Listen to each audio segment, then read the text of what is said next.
chicken na may miswa. Ayan. Igisa na natin yung chicken. Lagyan natin ng miswa yan namin. Ayan guys. Lagyan na natin ng sabaw. Maya-maya, lalagyan na natin ng miswa yan. 2 miswa lang. Lagyan natin yung miswa. Yan guys, oh. Lagyan na natin yung miswa.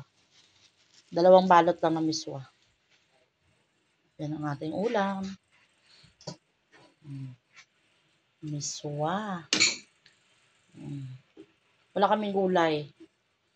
Okay na yan guys, ha. Puro chicken. Ayan, oh. Miswa ang ulam namin. Okay guys, thank you for watching.